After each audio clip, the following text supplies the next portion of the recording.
आज दोस्तों बहुत बहुत स्वागत है आपका मेरे यूट्यूब चैनल कम्पीट इंडिया में। आज के इस वीडियो लेक्चर के अंदर हम डिस्कस करेंगे क्लास 12 के इंट्रोडक्टरी मैक्रो इकोनॉमिक्स के चैप्टर 1 को।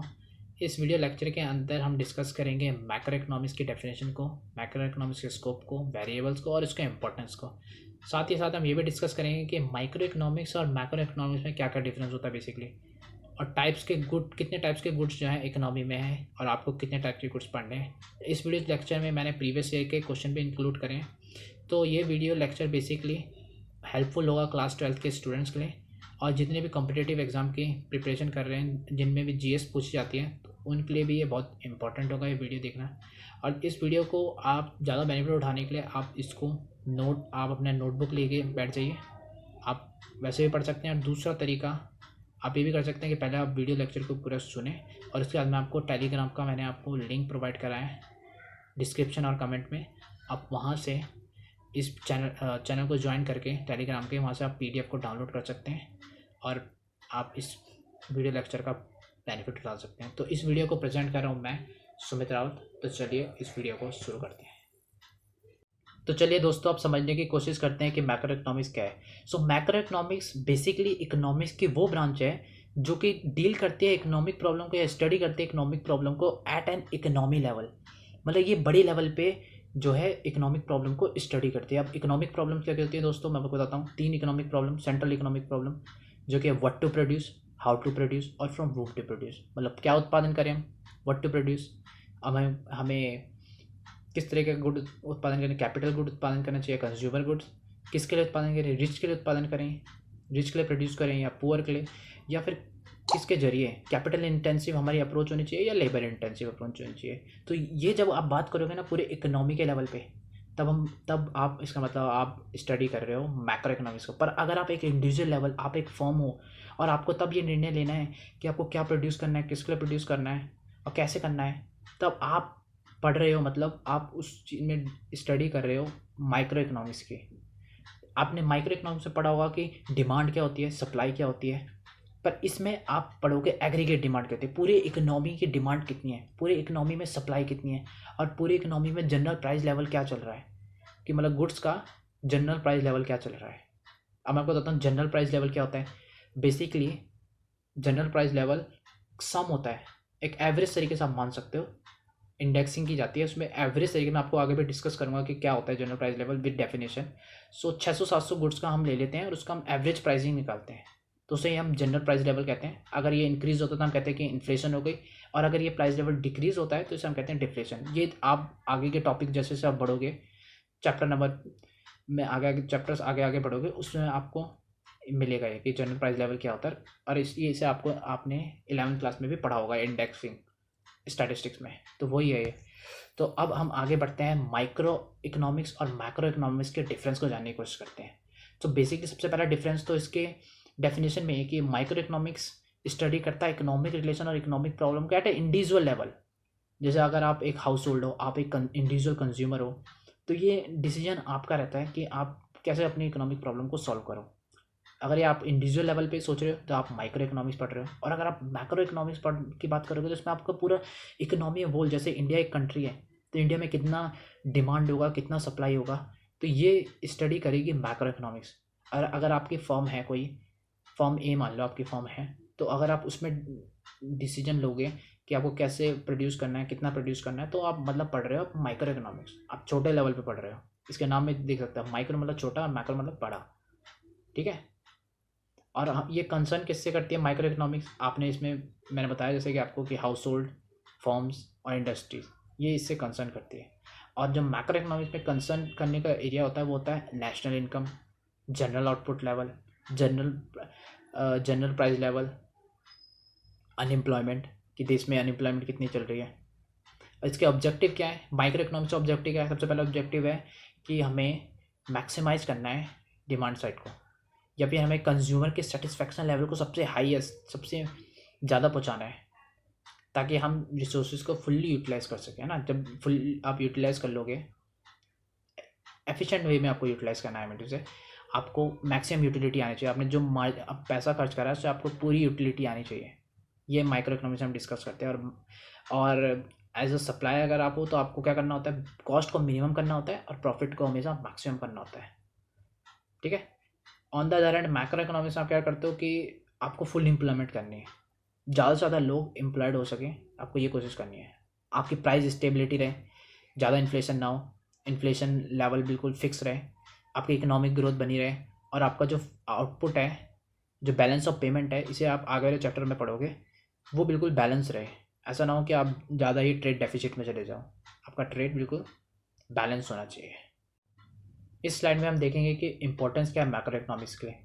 ये क्वेश्चन आपके एग्जामिनेशन पॉइंट ऑफ व्यू से भी बहुत इंपॉर्टेंट है, और आपको जनरल नॉलेज के लिए भी आपको पता होना चाहिए कि इसके इंपॉर्टेंस क्या है। पढ़ रहे हो तो आपको इंपॉर्टेंस भी पता होना चाहिए। देखिए, सबसे पहले ये गवर्नमेंट को पॉलिसी फॉर्मुलेट करने में हेल्प करता है। मैंने आपको बताया ना, ये अनएम्प्लॉयमेंट से डील करता है, ये जनरल प्राइस लेवल से डील करता है। तो अगर इकोनॉमी में अनएम्प्लॉयमेंट ज़्यादा है तो गवर्नमेंट उस हिसाब से अपने डिसीजन लेगी कि उन्हें क्या करना, क्या क्या स्टेप लेने चाहिए कि अनएम्प्लॉयमेंट पूरी तरह से ख़त्म हो जाए, या फिर अगर प्राइस बढ़ रहे हैं तो उन्हें क्या करना चाहिए, कौन सी पॉलिसी उन्हें यूज़ करनी चाहिए, मॉनेटरी पॉलिसी या फिर फिजिकल पॉलिसी, ये आप आगे पढ़ोगे आगे आने वाले चैप्टर्स में। और सेकंड है, it's help to understand the distribution of income among the group of peoples, ठीक है। आगे आगे नेक्स्ट चैप्टर आपका नेशनल इनकम है, तो उसमें आप ये पढ़ोगे कि मतलब जो नेशनल इनकम हम देश में आ रही है या प्रोड्यूस हो रही है, जितनी भी इनकम हमारी, तो वो आप किस तरह से आपको डिस्ट्रीब्यूट हो रही है। कहीं ऐसा तो नहीं हो रहा कि अमीर ज़्यादा अमीर हो रहा है और गरीब ज़्यादा गरीब हो रहा है। तो ये अगर हो ऐसा हो रहा है तो फिर गवर्नमेंट ज़्यादा टैक्स लगाएगी रिच पीपल्स पे, और ताकि जो जो कि रिच पीपल्स पे ज़्यादा इनकम है वो दे सके या फिर बांट सके एज अ वेलफेयर, पुअर्स की हेल्प करने के लिए, ठीक है। और it help to understand the current situation of the whole economy. अगर आपका इकोनॉमी अच्छा से परफॉर्म कर रहा होगा तो ज़रूर आपकी जीडीपी भी इंक्रीज़ हो रही होगी, नेशनल इनकम भी इंक्रीज़ हो रही होगी। तो ये आपको काफ़ी अंडरस्टैंड कराने की कोशिश करता है कि मतलब करंट सिनेरियो क्या चल रहा है। अगर अच्छा चल रहा होगा तो आपको ज़रूर बताएगा कि अच्छा चल रहा है। It allows the international comparison. अब इंटरनेशनल कंपैरिजन आप बहुत से लेवल पे कर सकते हो। आप एम्प्लॉयमेंट के लेवल पे कंपैरिजन कर सकते हो, आप नेशनल इनकम के लेवल पे कंपैरिजन कर सकते हो, जीडीपी के लेवल पे आप कंपैरिजन कर सकते हो किसी भी कंट्रीज़ का। जैसे कि आप इंडिया और अमेरिका का कंपैरिजन करोगे तो आप पहले देखो कि इंडिया की जीडीपी ग्रोथ रेट क्या है, अगर हमारी ज़्यादा तो हमारा अच्छा है, अनएम्प्लॉयमेंट रेट क्या है, ऐसे करके। और it help in monetary policy formulation. ये मॉनेटरी पॉलिसी फॉर्मुलेशन में भी आपको मदद करता है। ये आपका एक चैप्टर भी है, ठीक है। इसमें फिर भी मैं आपको बता देता हूँ इसमें होता क्या है। मॉनेटरी पॉलिसी से मनी सप्लाई होगी। जैसे आपको सबसे बड़ा डाउट रहता होगा मन में कि आरबीआई, जब देश में इतनी गरीबी है तो आरबीआई इतने नोट क्यों नहीं पब्लिश करता है, नोट क्यों नहीं छापता है इतने ज़्यादा है। तो वो भी आपको समझ में आएगा, वो भी आपको मैक्रो इकोनॉमिक्स बताएगा क्यों आरबीआई ऐसा नहीं करता है। या आपको आगे वाले चैप्टर में आएगा और मैं आपको बताऊँगा तब क्यों ऐसा क्यों होता है। तो चलिए नेक्स्ट स्लाइड में चलते हैं। यह है स्कोप और subject matter of macro economics. कि मैक्रो इकोनॉमिक्स वो मैंने आपको बताया ना कि किस किस चीज़ से मैक्रो इकोनॉमिक्स डील करता है। वो थ्योरी ऑफ एम्प्लॉयमेंट कि ये डिस्कस करेगा कि एम्प्लॉयमेंट कितनी चल रही है और क्या क्या एम्प्लॉयमेंट रेट चल रहा है। थ्योरी ऑफ जनरल प्राइसिंग कि जनरल प्राइस लेवल कितना है इकोनॉमी में, इन्फ्लेशन तो नहीं है, डिफ्लेशन चल रही है, क्या चल रहा है, सब बताएगा। मनी एंड बैंकिंग, ये आप आगे वाले चैप्टर में आपको जितने भी आपके जो ये हैं, ये आपके इंडेक्स में अगर आप देखोगे तो ये सारे चैप्टर आपके सिलेबस में इंक्लूडेड हैं। मनी एंड बैंकिंग हो गया, उसमें आप आरबीआई का बारे में पढ़ोगे कि आरबीआई कैसे नोट पब्लिश करता है, बैंक कैसे काम करता है, बैंकिंग सेक्टर कैसे काम करता है। और थ्योरी ऑफ नेशनल इनकम कि हमें नेशनल इनकम कैसे कैलकुलेट करेंगे, नेशनल इनकम के 3 मेथड होते तो उस 3 मेथड को कैसे यूज़ करेंगे और हमें कौन सा मेथड सबसे सूटेबल होगा। और नेक्स्ट स्लाइड में है, इसमें हम बात करेंगे मैक्रो इकोनॉमिक वेरिएबल्स पे। अब देखो, मैक्रो इकोनॉमिक्स वेरिएबल मतलब जो फैक्टर है, ये वो फैक्टर है मैक्रो इकोनॉमिक्स के जो बेसिकली मैक्रो इकोनॉमिक्स को बहुत ज़्यादा इम्पैक्ट करते हैं। जैसे हो गया एग्रीगेट कंजम्पशन। तो एग्रीगेट कंजम्पशन, जैसे एग्रीगेट का मतलब होता है सबमिशन, सम होना हर चीज़ का। तो ये इसकी डेफिनेशन भी आप पढ़ोगे तो इसमें आप साफ देख सकते हो, consumption of all goods and services in an economy during an accounting period is called aggregate consumption. मतलब एक इकोनॉमी में जितनी भी कंजम्पशन हो रहा है गुड्स एंड सर्विसेज का, वो एग्रीगेट कंजम्पशन के अंदर आता है। और aggregate demand is the total expenditure on all goods and services in an economy during an accounting period. मतलब जितना भी एक्सपेंडिचर इकोनॉमी में हो रहा है गुड्स एंड सर्विसेज के लिए, वो एग्रीगेट डिमांड के अंदर आता है। ये एग्रीगेट सब कंजम्पशन से डिफरेंट है थोड़ा। ये कैसे मैं आपको बताता हूँ कि इसमें जो एग्रीगेट डिमांड होती है, इसमें कंजम्पशन के साथ साथ इन्वेस्टमेंट फैक्टर भी जुड़ जाता है, गवर्नमेंट का एक्सपेंडिचर भी जुड़ जाता है और एक्सपोर्ट इंपोर्ट भी जुड़ता है। ये आपका एक सेपरेट एक चैप्टर है जो कि आपको बहुत अच्छे से समझ में आएगा जब आप आगे बढ़ोगे, ठीक है। और aggregate supply, total sum of all goods and services and economy during an accounting year is called aggregate supply.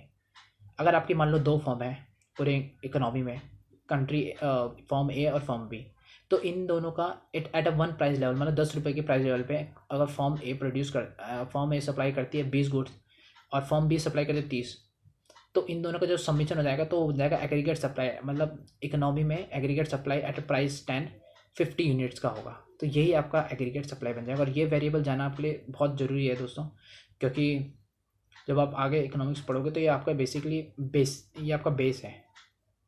इसके पढ़े बिना आप इकोनॉमिक्स को समझ पाना थोड़ा मुश्किल होगा आपके लिए, इसलिए आप ढंग से समझें। और दूसरा है डोमेस्टिक इनकम। अब डोमेस्टिक इनकम मतलब आपकी जो कंट्री है, मान लो इंडिया एक कंट्री है, तो उसकी डोमेस्टिक टेरिटरी के अंदर जितनी भी इनकम जनरेट होगी, देखो ये लिखा हुआ ना, income that generate with in the territory of country is called domestic income, वो आपकी डोमेस्टिक इनकम होगी। और नेशनल इनकम से थोड़ी डिफरेंट होती है, वो मैं आपको नेक्स्ट चैप्टर में डिस्कस करूँगा। जनरल प्राइस लेवल मैंने आपको बताया था कि index of prices of all goods and services at the end of a specified period is called general price level. जैसे आप देखते होंगे WPI, CPI जो आपकी इन्फ्लेशन रेट आती हैं वो आपको स्पेसिफाइड पीरियड में आते हैं, क्योंकि क्वार्टरली आती हैं, ईयरली आती हैं, तो वही है जनरल प्राइस लेवल। अगर वो प्राइस लेवल में इंक्रीज़ हो रहा है तो उससे हम कह देंगे कि इन्फ्लेशन हो गया, और अगर प्राइस लेवल में डिक्रीज़ होता है तो हम उसे कहते हैं डिफ्लेशन हो गया। तो अब हम डिस्कस कर लेते हैं कि एग्रीगेट इन्वेस्टमेंट क्या होती है। तो देखो, एग्रीगेट इन्वेस्टमेंट होता है total expenditure by all the producer on such goods that add to their stock of capital during an accounting year is called aggregate investment. So aggregate investment मतलब कि आपने कोई, मान लो कोई प्रोड्यूसर है तो उसने प्लांट एंड मशीनरी पर अगर उसने इन्वेस्टमेंट करा है तो ये उसका एग्रीगेट इन्वेस्टमेंट का हिस्सा बन जाएगा। उसने बिल्डिंग में कोई पैसा लगाया तो उसके स्टॉक में ऐड होके, कैपिटल स्टॉक में ऐड होके एग्रीगेट इन्वेस्टमेंट बन जाएगा, ठीक है। और अकाउंटिंग ईयर मैं आपको बताता हूँ कि 1 अप्रैल से 31 मार्च तक नेक्स्ट ईयर तक ये चलता है अकाउंटिंग ईयर। और हम बेसिकली कैलेंडर ईयर को फॉलो नहीं करते, हम अकाउंटिंग ईयर में ही ज़्यादातर इकोनॉमिक ट्रांजैक्शन को रिकॉर्ड करते हैं। अब दोस्तों डिस्कस कर लेते हैं कि टाइप्स ऑफ गुड्स क्या क्या इकोनॉमी है, आपके सिलेबस में कौन कौन से गुड्स हैं जो आपको पढ़ने हैं। तो सबसे पहले आपको पढ़ना है फाइनल गुड्स, कि फाइनल गुड्स कौन से होते हैं, इंटरमीडिएटरी गुड्स कौन से होते हैं, कंज्यूमर गुड्स कौन से होते हैं, और कैपिटल गुड्स कौन से होते हैं, ठीक है। और कैपिटल जो फाइनल गुड्स हैं वो खुद ही 2 पार्ट में और डिवाइडेड है, फाइनल कंज्यूमर गुड में और फाइनल प्रोड्यूसर गुड में। इसको मैं आपको डेफिनेशन के साथ आगे समझाऊंगा। और कंज्यूमर गुड खुद 4 पार्ट में डिवाइडेड है, durable good, semi durable, services और नॉन ड्यूरेबल गुड। तो चलिए डेफिनेशन के साथ इसे समझने की कोशिश करते हैं। आइए दोस्तों अब डिस्कस कर लेते हैं कि फाइनल गुड्स और इंटरमीडिएटरी गुड्स क्या क्या होते हैं, इनकी डेफिनेशन के साथ, ठीक है। जो फाइनल गुड्स होते हैं बेसिकली दोस्तों वो गुड्स होते हैं जिन्होंने अपना बाउंड्री लाइन ऑफ प्रोडक्शन पार कर लिया है और जो कि रेडी हैं बिल्कुल यूज़ करने के लिए बाय द फाइनल कंज्यूमर्स। जैसे हो गया बुक्स, क्लोथ्स, अब मतलब इन्हें सीधा यूज़ करना है, इन्हें को रीसेल का कोई पर्पस नहीं है, सीधा यूज़ करना है और इनका जो पर्पस है गुड्स का वो पूरा हो जाएगा। अब फाइनल गुड्स जो होते हैं खुद 2 कैटेगरी में डिवाइडेड है, एक तो फाइनल कंज्यूमर गुड और फाइनल प्रोड्यूसर गुड। अब देखो फाइनल कंज्यूमर गुड्स क्या होते हैं, जिसका नेम सजेस्ट कर रहा है कि मतलब गुड्स, वो गुड्स जो कि सीधा कंज्यूम करे जाएंगे कंज्यूमर के द्वारा, मतलब सीधा तैयार है, अब बस सीधा यूज़ करना है। जैसे मिल्क हो गया, वेजिटेबल हो गया, ब्रेड्स हो गया, ये कंज्यूमर द्वारा यूज़ करा जाएगा, इसका प्रोडक्शन में कोई हाथ नहीं होगा आगे। अब ऑन द अदर हैंड जो फाइनल प्रोड्यूसर गुड्स होते हैं वो गुड्स होते हैं जो कि प्रोड्यूसर द्वारा यूज़ करे जाएंगे ताकि वो और मतलब उसे गुड्स एंड सर्विसेज को और बाकी वो और लोगों को भी प्रोवाइड कर सके। फाइनल तैयार तो ये भी है, ये गुड्स भी फाइनली बिल्कुल तैयार होते हैं, प्रिपेयर्ड होते हैं। जैसे मशीनरी हो गई, वो आपको किसी भी आप खरीदोगे तो आपको बिल्कुल प्रिपेयर्ड मिलेगी, वो फाइनल गुड में ही आएगी क्योंकि वो पूरी तरह से प्रिपेयर है। फिर आप उसका यूज़ करके, मशीनरी का यूज़ करके आप कुछ और चीज़ प्रोड्यूस करोगे, आपको ऐसे ध्यान रखना है। जैसे इक्विपमेंट हो गया, तो ये सब जो होंगे ये फाइनल प्रोड्यूसर गुड में आएंगे, ठीक है। और अब हम बात कर लेते हैं इंटरमीडिएटरी गुड्स क्या क्या होते हैं। देखो इंटरमीडिएटरी गुड्स वो गुड्स होते हैं जिनका यूज़ करा जाएगा रीसेलिंग के लिए। ना आप डेफिनेशन पढ़ लेते हैं। जैसे the goods purchase by a firm for the use in the production of other goods और for the purpose of reselling, कि वो गुड्स जिसको आप यूज़ करोगे प्रोडक्शन करने के लिए किसी और चीज़ का, और या फिर उसका हम यूज़ करेंगे रीसेलिंग के लिए, ठीक है।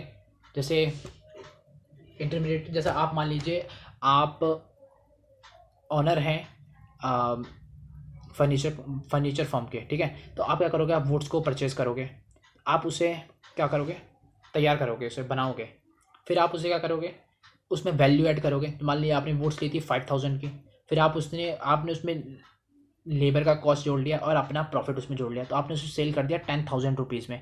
अब दोस्तों जब आपने उसे 10,000 रुपीज़ में सेल कर दिया, तो ये वो आपकी हो जाएगी फाइनल गुड। बट उससे पहले जब वो वुड था जो आपने ख़रीदा था, वो 5000 का खरीदा था, वो आपका होगा इंटरमीडिएट गुड, ठीक है।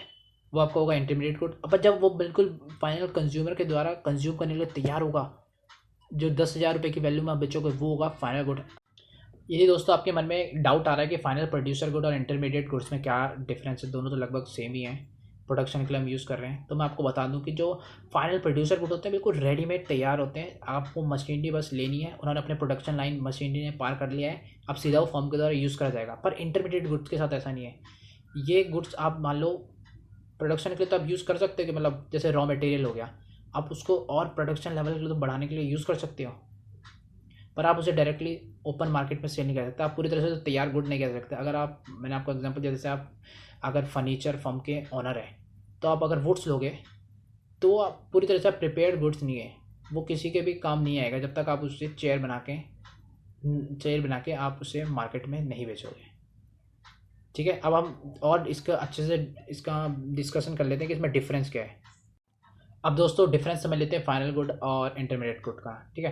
तो फाइनल गुड्स जो होते हैं, सबसे पहले हम डिफरेंस जानने की कोशिश करते हैं डेफिनेशन के साथ, कि फाइनल गुड्स जो होते हैं बेसिकली वो गुड्स होते हैं जिन्होंने अपना प्रोडक्शन का बाउंड्री लाइन पार कर लिया होता है, और ये बिल्कुल रेडी होते हैं फाइनल कंज्यूमर द्वारा कंज्यूम करने के लिए, जैसे बुक्स हो गई, क्लोथ्स हो गई। और इंटरमीडिएटरी गुड्स वो गुड्स जो कि मतलब अब इन्होंने प्रोडक्शन लेवल तो अभी बाउंड्री पार नहीं करी है, पर ये जो गुड्स हैं और ये रीसेलिंग के लिए यूज़ करे जा सकते हैं, और या फिर ये गुड्स जो हैं और गुड्स के प्रोडक्शन के लिए यूज़ करे जाएंगे, पूरी तरह से ओपन मार्केट में सेल करने के लिए तैयार नहीं है।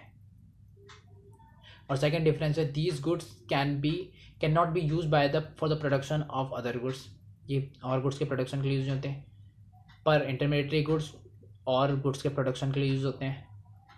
एंड थर्ड डिफरेंस जो है वो है, these goods can not be resold in the market for the profit, ये मार्केट में प्रॉफिट के लिए बिल्कुल भी रीसोल्ड नहीं करे जाएंगे, ये बस फाइनल कंज्यूमर होगा, उसे कंज्यूम करेगा और ये गुड्स का जो यूज़ हो जाएगा। पर on the other hand intermediate goods जो होते हैं वो रीसोल्ड करे जाते हैं फर्म के द्वारा ड्यूरिंग एन अकाउंटिंग ईयर। और मैं आपको एक इंपॉर्टेंट बात बता दूं, जैसे अगर आप एग्जाम्पल यदि मैं आपको बताता हूँ, यदि आप फर्म ए है, आपने चेयर बना ली, अब आपको तो लगेगा कि ये फाइनल गुड है, पर ये फाइनल गुड तब होगा जब इसका एंड यूज़र कौन होगा, हमें ये पता लगेगा। अगर एक एंड यूज़र जो है उसको रीसोल्ड नहीं करेगा, वो सीधा अपने लिए यूज़ करेगा, अपने हाउस होल्ड के लिए यूज़ करेगा, पर्पज़ के लिए यूज़ करेगा, हाउस होल्ड पर्पज़ के लिए, तो ये होगा फाइनल गुड। पर अगर फॉर्म ए फॉर्म बी को बेच रही है chair, from A form B को बेच रही है, और फॉर्म बी जो है तब जाके वो फाइनल कंज्यूमर को बेच रही है, तो फॉर्म ए के लिए, तो ये फॉर्म बी के लिए फॉर्म बी के लिए जो है ये इंटरमीडिएट गुड्स होगा, क्योंकि अब फॉर्म बी जो है इसमें वैल्यू ऐड करेगी, तब जाके वो फाइनल कंज्यूमर को बेचेगी।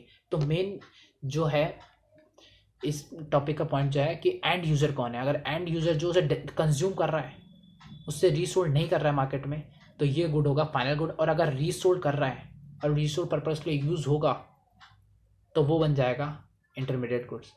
आपको ये बात ध्यान रखनी है, और आपको ये बात भी ध्यान रखनी है कहीं उस गुड का इस्तेमाल प्रोडक्शन के लिए तो नहीं करा जा रहा है। जैसे मैं आपको एग्जांपल देता हूँ, अगर कोई स्कूल जो है चौक खरीदता है, तो वो चौक उसके लिए इंटरमीडिएट गुड्स हैं। क्यों? क्योंकि उस चौक का इस्तेमाल करके सर्विसेज प्रोड्यूस करेगी स्कूल, एजुकेशन नॉलेज दूसरे बच्चों को देगी, वो एक तरीके से बिजनेस करना हुआ कि मतलब पढ़ाएंगे और अपनी सर्विसेज दूसरों को प्रोवाइड करेंगे उस चौक का इस्तेमाल करके।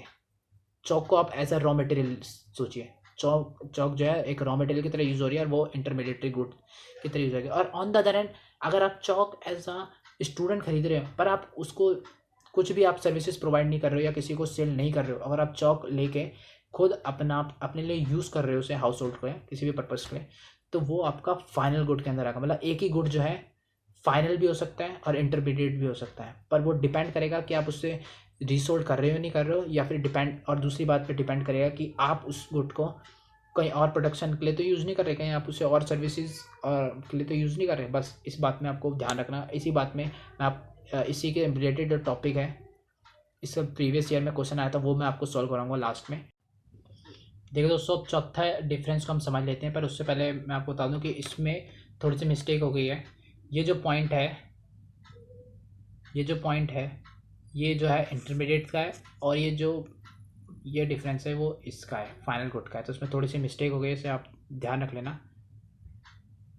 तो जो बेसिकली जो फाइनल गुड्स होते हैं, वो जो अपनी प्रोडक्शन को जो लेवल है होती है उसे पार कर चुके होते हैं। आपको इसमें फोकस रखना है, इस वाले इसमें, कि जो होते हैं फाइनल गुड्स की डेफिनेशन ये है, मतलब फाइनल गुड के ये पॉइंट है कि इसने अपना प्रोडक्शन लेवल जो होता है पार कर लिया होता है। अब ये रेडी होता है बिल्कुल फाइनल कंज्यूमर द्वारा यूज़ करने के लिए। पर ऑन द अदर हैंड जो इंटरमीडिएट गुड्स होता है उनमें अभी वैल्यू एडेड होना बाकी होता है।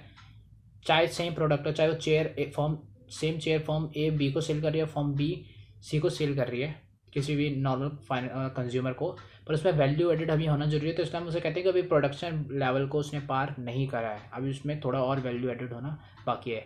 और यही अगला हमारा 5वें नंबर का डिफरेंस भी है कि इसमें जो होते हैं वैल्यू एडेड होना भी बाकी होता है इंटरमीडिएट गुड्स में, और जो फाइनल गुड्स होते हैं उसमें पहले से ऑलरेडी वैल्यू एडेड होती है। अगर आप फाइनल कंज्यूमर हो तो आपको पहले से ही सारी वैल्यू एडेड मिलेगी, उसमें सारा जो प्राइसेस है, कॉस्ट है, सब कुछ इंक्लूडेड मिलेगा। अब दोस्तों लास्ट डिफरेंस को जान लेते हैं, सबसे इंपॉर्टेंट, कि फाइनल गुड्स जो होते हैं उन्हीं का यूज़ किया जाता है नेशनल इनकम अकाउंटिंग में, और इंटरमीडिएट गुड्स का कभी भी यूज़ नहीं होगा नेशनल इनकम अकाउंटिंग में। और इसका रीज़न है डुप्लीकेशन, प्रॉब्लम ऑफ डुप्लीकेशन। यदि आप इंटरमीडिएट गुड्स का अगर आप इस्तेमाल करने लग जाओगे तो उसमें डुप्लीकेशन की प्रॉब्लम आएगी। कैसे? लेट सपोज फॉर्म ए ने फॉर्म बी को बेचा एक चेयर 5000 में, और फॉर्म बी ने फाइनल कंज्यूमर को बेचा वो चेयर 10000 में। अब आपका जो कंज्यूमर ने खरीदा वो तो खरीदा मात्र 10000 में, उसने एक्सपेंडिचर जो कंज्यूमर ने करा इकोनॉमी में वो करा मात्र 10,000।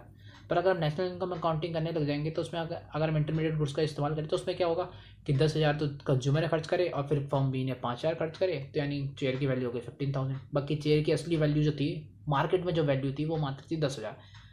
5,000 का एडिशन हो जाएगा, प्रॉब्लम हो जाएगी। इसलिए हम कभी भी नेशनल इनकम अकाउंटिंग में इंटरमीडिएट गुड्स का इस्तेमाल नहीं करते। हम केवल फाइनल गुड क्या करते हैं कि कंज्यूमर ने कितना एक्सपेंडिचर करा उतना बताया, हमें बात खत्म, वही उसकी असली वैल्यू है। ठीक है, अब हम डिस्कस कर लेते हैं कंज्यूमर गुड और कैपिटल गुड के डिफरेंस की। कंज्यूमर गुड और कैपिटल गुड्स में क्या डिफरेंस है? तो बेसिकली कंज्यूमर गुड्स वो गुड्स होते हैं, the consumer goods are consumer goods which are directly used for the satisfaction of the human wants and which are not used for the production are known as consumer goods। कि मतलब जिन goods का इस्तेमाल production के लिए नहीं किया जाएगा, सीधा कंज्यूमर जो है उसे कंज्यूम कर लेगा। जैसे आइसक्रीम, अब आप आइसक्रीम का किसी और चीज़ में प्रोडक्शन को यूज़ करते नहीं हो, कि आइसक्रीम आई तो आप सीधा खा लिया, ख़त्म। तो अब कंज्यूमर गुड्स जो हैं 4 पार्ट्स में divided: durable, semi durable, non durable, services. अब ड्यूरेबल गुड्स जैसे इसका नाम सजेस्ट कर रहा है कि ड्यूरेबल जो लॉन्ग लास्टिंग हो, जो लंबे समय तक चलते हो, जैसे एसी हो गया, रेफ्रिजरेटर, कम से कम इनकी लाइफ स्टाइल 2-3 साल से ज़्यादा ही होती है। 2 साल से ज़्यादा है, 3 साल से ज़्यादा है, तो ये आपका ड्यूरेबल गुड। और सेमी ड्यूरेबल जो मतलब ज़्यादा लॉन्ग लास्टिंग ना हो, जो आपका 1-2 साल चले बस, जैसे क्लोज हो गया, आप ज़्यादा से ज़्यादा 1-2 साल पहनोगे उसका ख़त्म, यूज़ नहीं कर सकते आप ज़्यादा। कुछ एक्सेप्शन होंगे कि कुछ लोग मतलब 4-5 साल चला लेते होंगे, तो वो एक्सेप्शन है, रियलिटी नहीं है। तो अब हम बात करते हैं नॉन ड्यूरेबल गुड, जो मतलब जिनका लाइफ स्पैन बहुत ही शॉर्ट हो। जैसे मिल्क हो गया, 1-2 दिन, 2 दिन यूज़ करोगे उसके बाद ख़राब, 1 दिन से ज़्यादा, 2 दिन से ज़्यादा यूज़ करना जिनका पॉसिबल ना हो। Services, it is an intangible items जो आप देख नहीं सकते, आपको पर सर्विसेज मिल रही है, जैसे टेलीफोन सर्विसेज आपको मिल रही है, इंटरनेट सर्विसेज आपको मिल रही है, ये सारी सर्विसेज है, ये कंज्यूमर गुड है, आप इसको रीसेल नहीं करते हो। ठीक है, चौथा जो सबसे इंपॉर्टेंट गुड है वो कैपिटल गुड है। और फिर मैं आपको बताऊंगा भी कैपिटल गुड और प्रोड्यूसर गुड्स में क्या डिफरेंस होता है। देखो, कैपिटल गुड्स यानी फिक्स असेट्स, आपके basically fix assets like building, machinery, जो कि आपकी जो है आपको रिपीटेडली प्रोसेस में यूज़ करी जाएंगी प्रोडक्शन के। जैसे आप मशीनरी, तो आप बार बार मशीनरी से प्रोडक्शन करते रहोगे। ठीक है, आप प्रोडक्शन करते रहोगे, और ये आपकी फिक्स एसेट होती है, आपका लॉन्ग लास्टिंग होती है इनकी लाइफ। अब देखिए क्वेश्चन नंबर 2 की तरफ पढ़ते हैं, जो कि 2011 का क्वेश्चन पूछा गया है। तो इसमें सबसे पहला है कि computer install in an office और mobile set purchase by mobile dealer. अब देखो सेकंड वाला ऑप्शन तो आपको साफ दिख रहा है कि किस लिए इस्तेमाल किया गया होगा, कि मोबाइल सेट जो है परचेज करा अगर मोबाइल डिजाइन है तो उसने जरूर वैल्यू ऐड करके वो बेचेगा आगे, तभी तो उसे प्रॉफिट होगा, तो इसलिए वो होगा फाइनल गुड। और on the other hand computer installed in an office, क्या होगा कि अगर किसी ऑफिस में है तो जरूर उसका वो सर्विसेज को प्रोड्यूस करने के लिए इस्तेमाल कर रहे होंगे, प्रोडक्शन के लिए इस्तेमाल करेंगे, तो इसलिए वो होगा इंटरमीडिएट गुड। और ये लास्ट क्वेश्चन है, डिस्टिंग्विश बिटवीन फाइनल गुड और इंटरमीडिएट गुड को, ये आपको खुद अटैम्प्ट करना है। मैं खुद भी अटैम्प्ट कर सकते हैं, और बाकी जो मैंने आपको डिफरेंस लिखवाए उसे देख के आप इस आंसर को आराम से, आप क्वेश्चन को आप आराम से आंसर कर सकते हैं। और इसका आप एक एग्जांपल देना, जैसे कि इंटरमीडिएट गुड्स का एग्जांपल, अब चलो पहले बता दूँ, फाइनल गुड का एग्जांपल क्या होगा, ब्रेड, ब्रेड हो गया, क्लोथ्स हो गए, तो ये फाइनल गुड का पार्ट हो गया। पर इंटरमीडिएट गुड्स क्या हो गया, जैसे आप ये देख सकते हैं example, chalk and duster purchase by the school, mobile set purchase by the dealer. तो इन सब का आप एग्जांपल देके आप समझा सकते हो कि इंटरमीडिएट गुड्स क्या है। बस आपको ये शो करना है कि जो एंड बायर है उस गुड का, वो उसको रीसेल करेगा, तो आपको उसे बता देंगे कि आप ये इंटरमीडिएट गुड है। और अगर जो फाइनल कंज्यूमर उसे आगे रीसेल नहीं करेगा तो वो बन जाएगा फाइनल गुड। तो बस इतना ही। आगे वीडियो में नेक्स्ट क्लासेस में हम डिस्कस करेंगे सबसे इम्पोर्टेंट टॉपिक्स को इस चैप्टर के, जैसे इन्वेस्टमेंट को, टाइप्स ऑफ इन्वेस्टमेंट को, डेप्रिसिएशन को, स्टॉक एंड फ्लो को, और सर्कुलर फ्लो ऑफ इकोनॉमी। तो thank you for watching this video. मैं आशा करता हूँ कि आपको ये वीडियो पसंद आएगा। अगर आपको पसंद आया तो लाइक करें, शेयर करें और चैनल को सब्सक्राइब करें। आगे ऐसी ही वीडियो आपको मिलती रहेंगी इस चैनल में। तो थैंक यू। अब दोस्तों डिफरेंस समझने की कोशिश करते हैं, कैपिटल गुड और प्रोड्यूसर गुड्स में क्या डिफरेंस होता है। क्योंकि बेसिकली आपने कहा होगा कि फाइनल प्रोड्यूसर गुड्स में भी तो हम यूज़ करते हैं प्रोडक्शन करने के लिए ऑल गुड्स का, और कैपिटल गुड में भी हम प्रोडक्शन के यूज़ करते हैं। पर इसमें सबसे बड़ा डिफरेंस यही है कि कैपिटल गुड्स जो होते हैं बेसिकली फिक्स नेचर के होते हैं, केवल उसमें फिक्स नेचर के यूज़ होंगे, और जो लॉन्ग लास्टिंग जैसे मशीनरी होगी कम से कम 10-12 साल यूज़ होगी और बार बार रिपीटेडली प्रोसेस में यूज़ करी जाएगी। On the other hand producer goods क्या होंगे, प्रोड्यूसर गुड्स होंगे जैसे लाइक रॉ मटेरियल भी उसमें इंक्लूड होगा, उससे मशीनरी भी होगी, ठीक है। मतलब प्रोड्यूसर गुड्स जो है उनका एरिया ब्रॉड है। अब मैं आपको बताता हूँ कैसे कैसे उनका एरिया ब्रॉड है। कि जैसे कि आपने हो गया प्रोड्यूसर गुड्स मान लीजिए आपने लिख दिया प्रोड्यूसर गुड्स, इसमें क्या होगा, इसमें आप रॉ मटेरियल भी आएगा, रॉ मटेरियल प्लस मशीनरी भी आएगी, मशीनरी समझ लीजिए, ये हो गया प्रोड्यूसर गुड। अब ये हो गया कैपिटल गुड्स,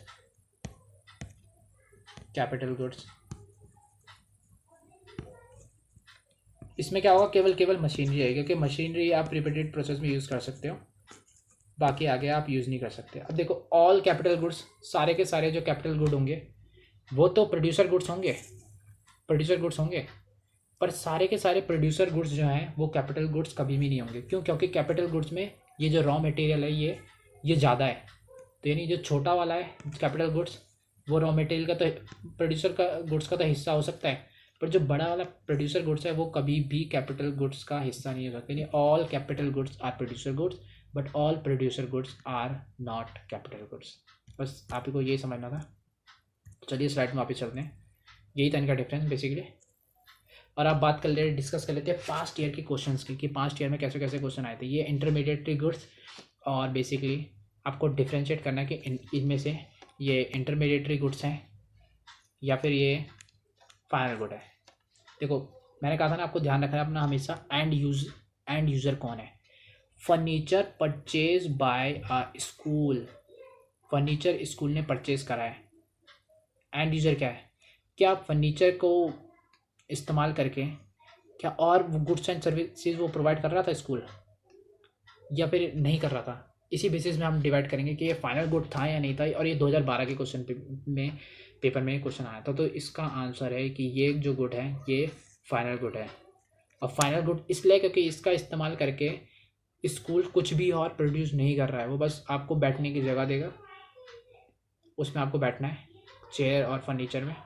ये बस एक तरीके से स्कूल जो आपको प्रोवाइड करेगा बेसिक एमिनिटीज़ होगी। तो ये इसलिए इसका मतलब बेसिकली इन जो फर्नीचर का इस्तेमाल करके कोई भी आगे प्रोडक्शन नहीं होने वाला, ये तो बस एक बेसिक एमिनिटी है, इसलिए ये फाइनल गुड के अंदर आएगा। और जो ये चॉक एंड डस्टर है और etcetera purchase by the school, chalk duster मैंने आपको बताया ना चौक का एग्जांपल दिया था कि चौक स्कूल का टीचर जो है यूज़ करेगा, उसे घिसेगा, उससे वो अपनी सर्विसेज प्रोवाइड करेगा, अपनी नॉलेज को जो है आप सब में बांटेगा। तो वो इस वजह से, क्योंकि वो प्रोडक्शन का एक हिस्सा है, प्रोडक्शन का एक पार्ट है, प्रोसेस का एक पार्ट है, इसलिए वो जो होगा इंटरमीडिएटरी गुड्स के अंदर आएगा।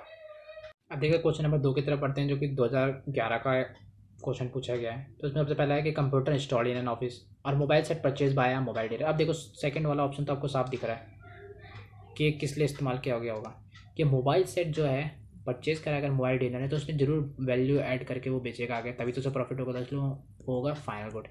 और on the other hand computer installed in an office क्या होगा कि अगर किसी ऑफिस में आए तो जरूर उसका वो सर्विसेज को प्रोड्यूस करने के लिए इस्तेमाल कर रहे होंगे, प्रोडक्शन के लिए इस्तेमाल करेंगे, तो इसलिए वो होगा इंटरमीडिएट गुड।